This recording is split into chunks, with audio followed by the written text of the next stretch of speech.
My name is DJ K-1.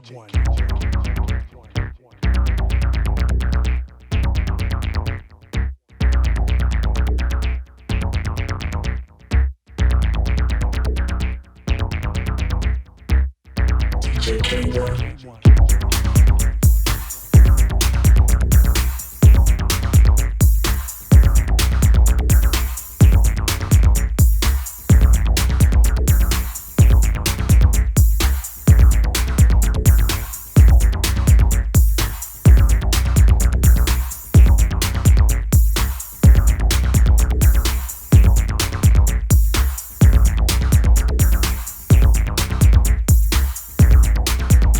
My name is DJ K-1.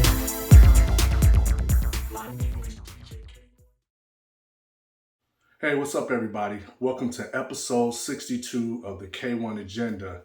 K-1 Agenda, 62, man. This is 62 straight weeks of my K-1 Agenda and showing you what, what I'm about, what I'm doing, what I'm trying to achieve. My venture out here on my own with my own label, which I've had, coincidentally, if you didn't know, since 1995, my own record label, which is called Puzzlebox Records.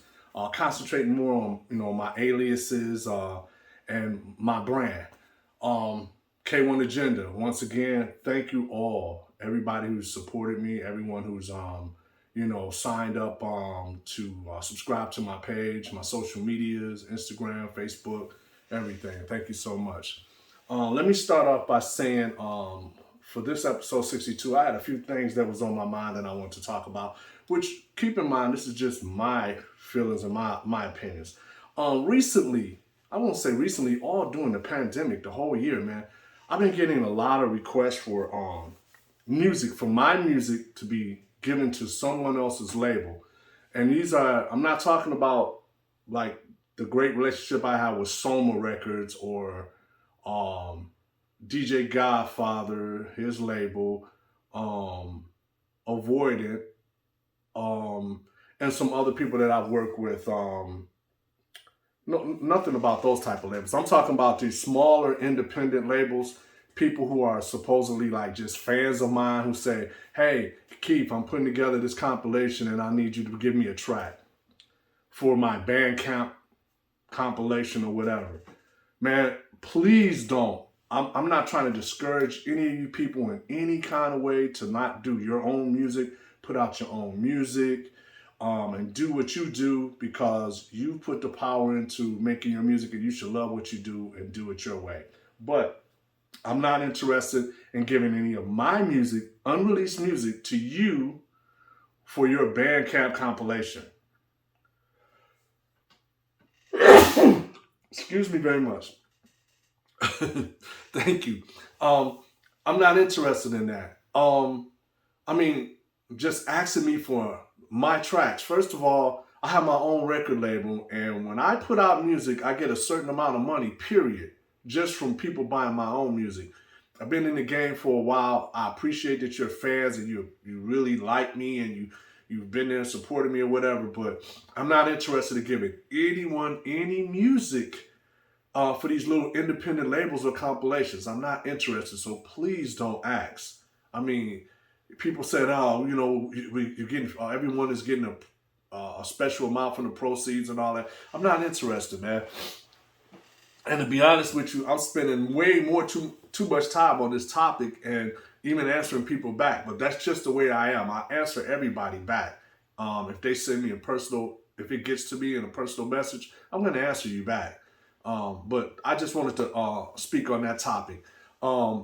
I have a lot of music for the next 4 years completed that will be coming out on Puzzlebox Records, and also all of my older records are going to be coming out.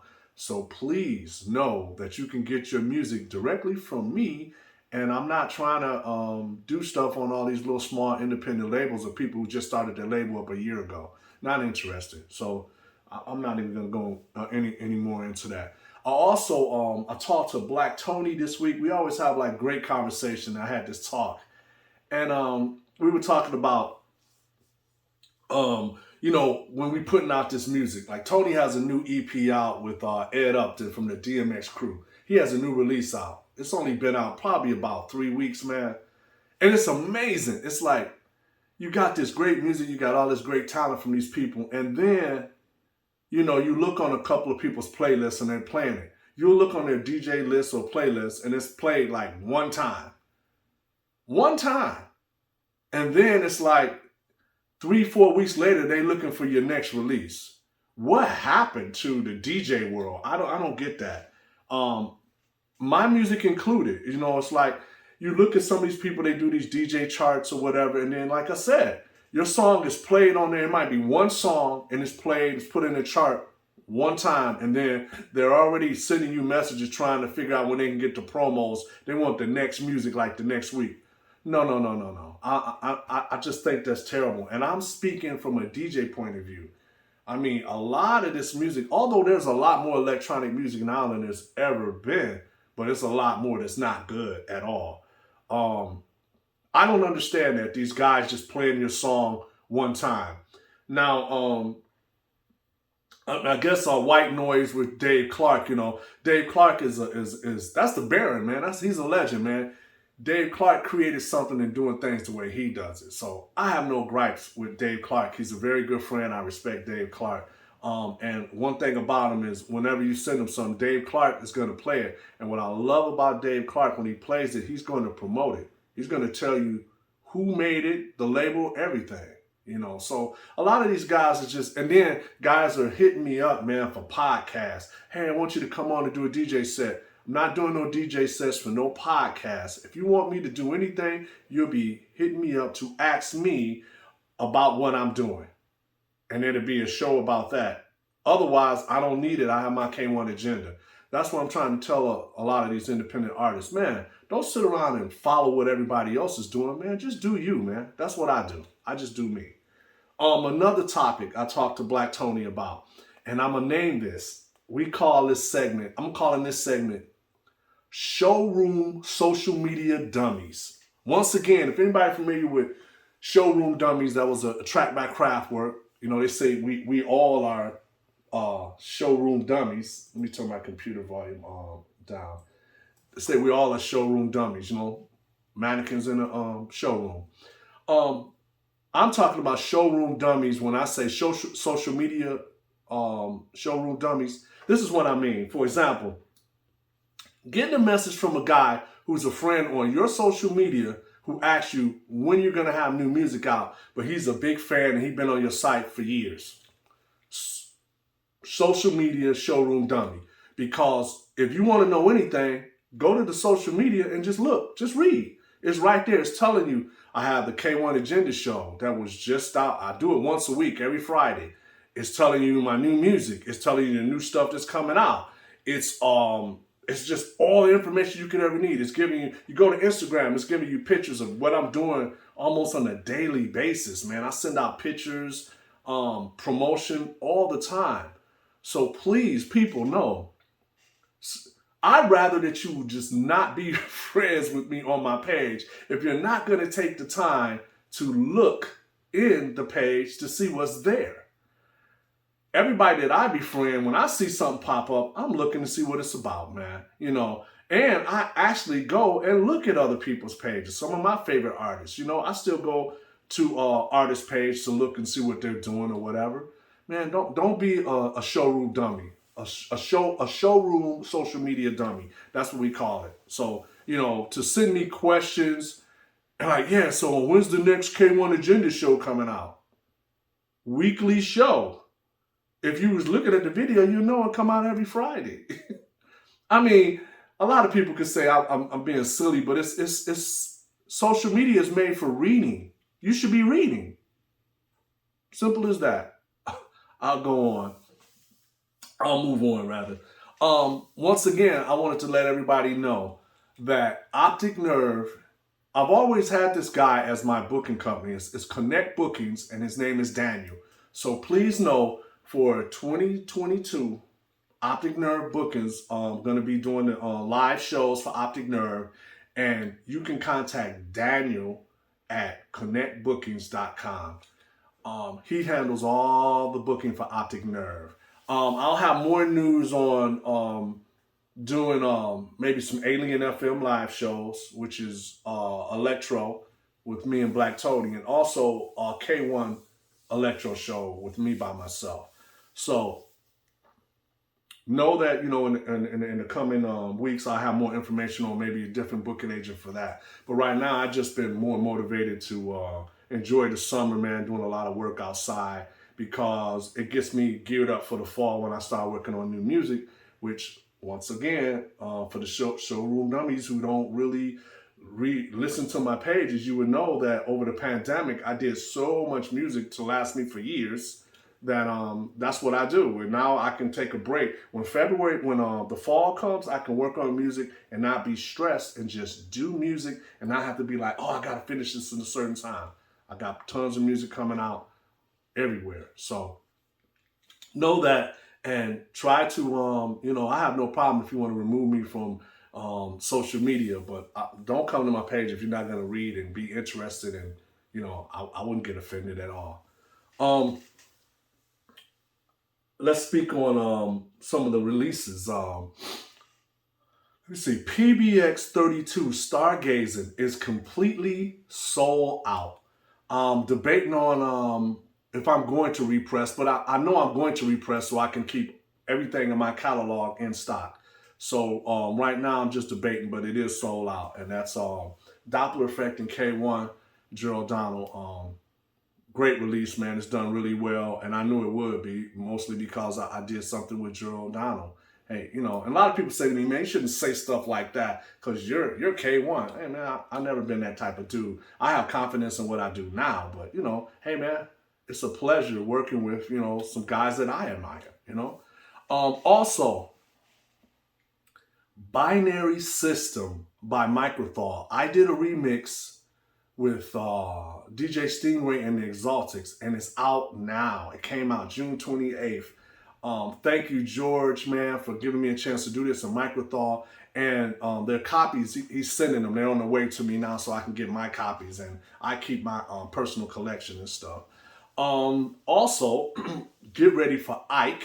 I've been promoting that for weeks. It's a remix that I did for the Exaltics.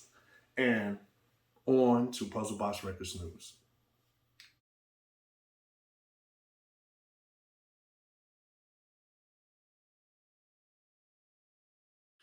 Puzzlebox Records News. First off, hey, check it out.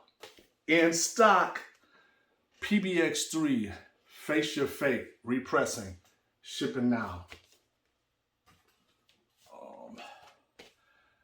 Pbx 8.5, the Electropathics, and both of these releases is not only featuring me, but it's featuring my partner Black Tony, who wrote all the lyrics for this, as well as the great classic that I had called Face Your Fate, written by Black Tony, vocals performed by Black Tony. Hey, also, I have just repressed, and it's back in stock shipping now, Pbx-4, the Automaton Ep. This is one of my Electro EPs that came out early on in Puzzlebox, and I repressed it, and I'm gonna keep this in stock as well. Get ready. I won't say get ready, but I did receive the records last week. Thank you, Casper, again for the Robotics EP with me, DJ Digital, and Anthony Rother. This was this track, Other Worlds, that I did. I thought it was just perfect for this, and I'm really proud of what we did and everybody's music on that release. Pick that up. It's available now on Mechatronica's Bandcamp, and also available on vinyl everywhere in the world. Also, get ready for the collaboration I did with Slam from Soma Records called Machine Conflict. That'll be coming soon. I'll give you more news on that coming soon with the EP. So get ready for that, because I will be doing a lot with Slam in the future. I'm hoping that we do more. We're talking about more projects and stuff. Also, pick up the Electro Ghetto Tech EP with DJ Godfather. I was outside doing actually over the weekend I was listening to a lot of techno music, and I took the time to listen back to that EP, and I was really glad with what we did together. It was great. I thought I did a really funky bass line for that. Pick this up. It is available, still available. It came out January 25th. It's the Electro Ghetto Tech with me and DJ Godfather. It's distributed by Clone Records. You also know every week I'm gonna speak on my baby, which is Optic Nerve. Pick up the Faraway EP, which is called one of the tracks, I believe. Well, one of the tracks is called Faraway and Techno Programming, which is has remixes from Strand. There was a remix by Marty Bond, which I really liked, man. And Soma didn't choose that one, but I liked it. But you know, when I first started working with record labels, I try not to be too demanding, you know. And then as you get in there, you get to know people, then you make more decisions. But Marty Bonds had one of the my favorite mixes, and it will be coming out sooner or later, maybe on my label. But once again, I'm a big fan of Marty Bonds, and remember, people, please pick up the Faraway EP, but it's only available digitally, and it has the artwork from Kyle Irving, which has a digital comic that accompanies this. And as you know, Kyle Irving does all my Optic Nerve artwork, and I'm working on some conceptual stuff for the live shows that we have to finish up. Also, pick up my favorite Optic Nerve album, one of my favorite Optic Nerve albums, which is Uncharted, which is on Axis Record, the Escape Velocity series, which is my full-length album, Uncharted, Axis Records. Pick it up. It's only available digitally right now, and you can go to axisrecords.com to purchase that and support me, and also support some of the other great artists that's on Axis right now. I want to speak on this. The latest Puzzlebox release is Strand meets Optic Nerve. It's my boy Strand. This has been selling really good. This has only been out for a couple of weeks. Here's the backside with my face, Optic Nerve. Pick it up, Strand meets Optic Nerve. Track titles are Factor It In and Strand meets Optic Nerve. I actually did a Electro remix of Factor It In. So check that out, pick that up. And always remember, repressed and in stock right now, Pbx-29 Modular World, my K-1 EP is bumping. You should have this, and if you don't, you need to get it. Also, Pbx-30 Monochromatic Images, Alien FM, with me and Black Tony, the awesome writer, man, who writes and comes up with concepts, man. You can't help but when you work with this guy, you're going to come up with ideas and get motivated. Black Tony. Shouts out, love to Black Tony. Pbx-31, voice modulation, mad scientist. My foray with AUX88, me and Tommy Hamilton.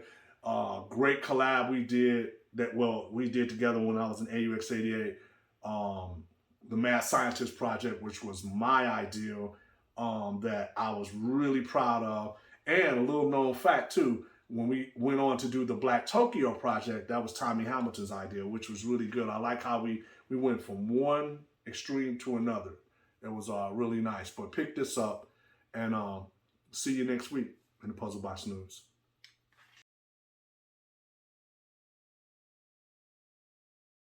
Everybody, listen, 35% off at least 2 to 3 times a month on all his product. Like I said, t-shirts, mugs, coffee mugs, cups, pillows, tapestry, hoodies, baseball shirts, short sleeve shirts, phone cases. Man, you can get so much, and it has all the designs for all the logos that I've done over all these years, and I have more coming. And keep in mind, you can get this shipped pretty much from your own country, so you're going to save on shipping. Pick the stuff up now. Go get it. K-1 out.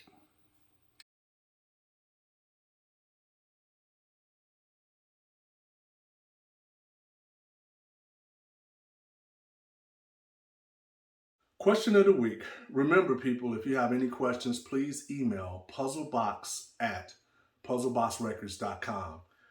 Question of the week. Why are most of your new Puzzlebox Records releases collaborations? Well, that's a good question. That was just an idea that I came up with, for my label. It was like, if I'm going to push stuff out, why not, if I'm coming back with Puzzlebox and I left AUX88 and I'm just doing what I want to do, I just do what I want to do, man. What it is that I'm trying to do. I'm not looking out here and seeing what everybody else is doing. I just started picking people who I admire, man, and who I like music, who I can work with, and, just it fuels me, man, just the people that I've always wanted to work with. So that was just a way of, and then you can sell more records, man. It's like you get two artists for the price of one. Think about it.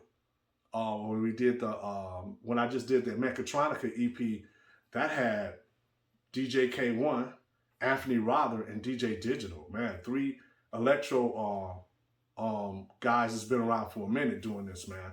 So that's a great question. That's why I like doing collaborations. But you will see intermixed in there. There's going to be some separate K-1 EPs come out. You already have my Optic Nerve project, which is only me. And then you have Alien FM, which is me and Black Tony. So great question, as always, every week. If you have any more questions, please remember to email puzzlebox@puzzleboxrecords.com. Thank you.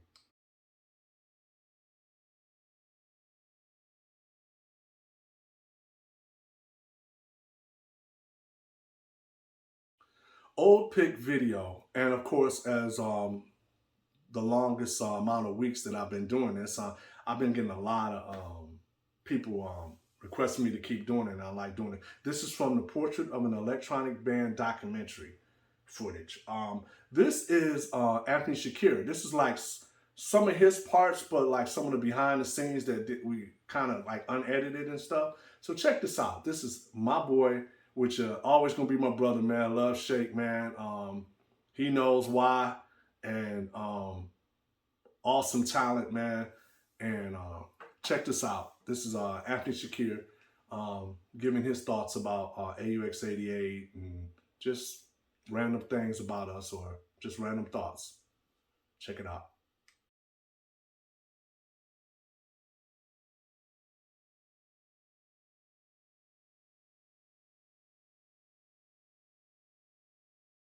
Belt.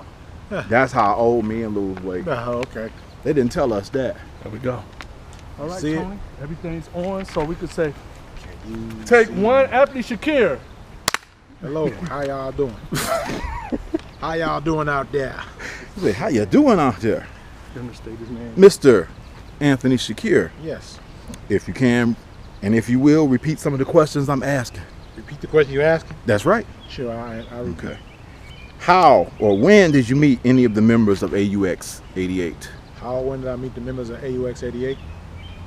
I think I met them in this Metroplex studio because they had booked some time when I was down there, I guess bumming, hanging around, trying to be a part of something. But I didn't meet AUX88 at first. I met actually what's my man's name? The guy that he plays Christian music now. Not BJ, because I think I met BJ later, but My Beck. Beck, that's right. Beck. Mhm. I met Beck and I met Beck and Keith. They came to do the session first. I had to record the session. He came down to Metroplex to do it, and they did the session. It went pretty nice. Everything went cool. That's what I remember about me meeting Beck. It was Beck and Keith. That's what I met first. You remember what year? I'd have to ask Keith because I'm bad with years. Mhm. I would think it was in the 80s. I remember that much. It had to be around 87, 88, around that time, maybe. Maybe not 87, 88, I think, when I met a little after I met Juan. Okay. How or when did you first hear about AUX88? When they came to the studio to do some recordings, when they came to record some stuff, and like just when they were recording, I would fancy myself as a studio engineer at that time, trying to figure out I could do this stuff at Metroplex. And they came and recorded a record that I told Juan he needed to hear because it sounded like some of the stuff he was making, he needed to check it out. And And I think also, I think Keith had taken a demo to Derek, and Derek had put it in the box. So he put all his demos in boxes, and I don't know if he listened to them or not. I don't think he did. But I ended up getting it, and I remember telling him he needed to check it out. And he actually came and recorded some records at the studio. It was Beck and Keith at that time. Also, it was a guy named, I think, Darren Muhammad, that actually recorded on a record Keith had recorded. I can't remember the name of it, but it's like he had a British accent. He's a British guy. And he recorded like, he just read this article that was in the Free Press, that was in the section of the Free Press, and he just read off of it, it became a record. I can't remember the record, but I remember it was a good record though. So that was how I met Keith and them at that time. Keith and Beck at that time. To sum up in one word, each entity or person, I could just read them off. Tommy Hamilton, what one word? What do you think? I guess musician. That's the best thing I said about Tommy. Keith Tucker. A musician. No, a determined musician. Determined. He was determined. Will Smith. Will Smith? He's a rich guy. We talking about BJ Smith. Oh, you talking about, BJ Smith? Oh, BJ know how to make it for the streets, but he's subtle. You wouldn't know it. Mm. You wouldn't know it. Black Tony. Black Tony crazy. He crazy because like he all around, but you don't know he around. You there, you be like, I know I was there, man. I watched you. No, you wasn't there. I was there. I saw you. That's how he is. He's sneaky like that. But he ain't sneaky. He just kind of quiet. Alien FM. And sound a future sound for now. Optic Nerve. Well, Optic Nerve was a determined lot. They just trying to keep a sound alive and thorough. Positronics. I don't know. I really don't know about that. Mm-hmm. DJ K-1. He know how to play. He can play all sorts of styles, which is a good thing. Which is something I like. He's not limited to whatever. He think he was limited, but he's not. He can play all sorts of styles. Micronox. I don't know. I really don't know. Mm-hmm. What, if anything, has the group AUX88 brought different to electro or techno genres? I think they showed it was, electro especially, they showed it was a real, sincere, thorough music form that people thought only certain people made or liked, but they showed that it was real and it had staying power. And I think that's the biggest thing that they brought, AUX88 and all the other offshoots of what they did. I think they showed it was serious. Care to elaborate on that anymore? That's all I can say about it, because they showed it was serious. It's like, they showed like, it's like, because, you know, in Detroit, you got the camps between house and techno, electro, rap and singing, all that stuff, but they were determined to do their sound or whatever. And it was like kind of keeping to the tradition of it that had been presented before, that kind of got pushed to the side, but it was never left, and they showed it was still vital. Mm-hmm. Talking about the sound, what was the AUX88 sound? What's your definition? Funky electronic stuff. Really, for me, it's funky electronic stuff. I can't go no further than that, Mr. Tony. Can't do it. I gotta think real hard. Right. Any additionals? Let me see. The only other thing I could think of is okay, you've been actually, we could say you actually helped me to get everybody else into this. When we met and you hooked up Frequency and hooked us up with Why Not, because that's how the whole thing really began. I'm glad you reminded me. Because I'm the first person to put a record out of all of us. Right. But I had left AUX88 in '95, and you encouraged me to make a label. So how did the I guess the question is, how did Puzzlebox come to be formed? The Puzzlebox record, you and Keith Tucker. Well, I remember when you were doing your thing, and like I think you were having problems with the group you was in at that time, and I was like, just go on and do it yourself. You know, Right. That's what I learned. Just do it yourself. Yeah. Because when I was down at Metroplex at that time, which Metroplex was very important to me, I was like, with them guys, my mindset was always, I'm surrounded by giants. What can I do so I get heard? So I had to find my own thing. And it was Eddie Folks, that one that told me, you need to do your own thing. You need to do something, man. You know, whatever. Because he thought I was down there bumming. But my thing was like I didn't know I could do it till I did it, and I'm glad I did it. Mm-hmm. And when y'all came down there, it was like y'all showed that it was thorough and it was real and it wasn't a joke. And I know Tony asked you this question. The question was, what has AUX88 brought differently than any other group?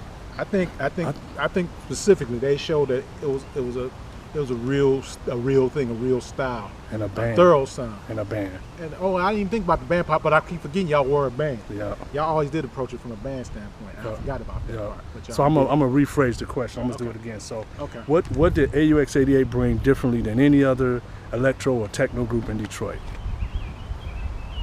I would think consistency and groove. Yeah. It was groovy. It was groovy, not corny groovy. Just it was legitimate, its own thing. Right. And that was the plus to me. That's what made it stand out for me. But not only me, I guess I would say, because like electro, I would say electro, and I'm not calling it AUX8 just electro. It's like the east side and the west side, the separation, even though it was not a separation for those that wasn't separated for. It's like that was just like the hood. It's like at the end of the day, it was the hood with class. AUX was hood with class music. Okay.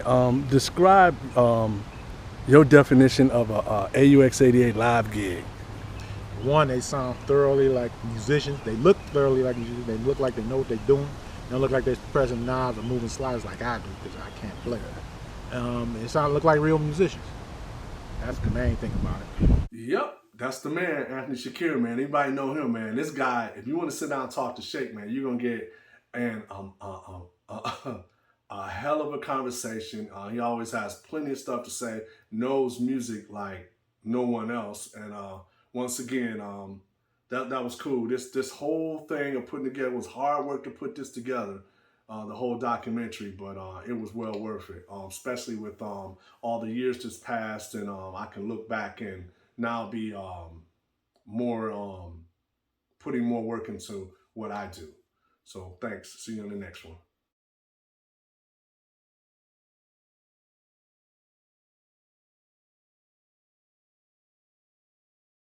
Shout outs this week. Got to give a special shout out. He was in the featured in the Portrait of Electronic Band documentary. Got to give a shout out to my boy Anthony Shakir, which I will be calling this week.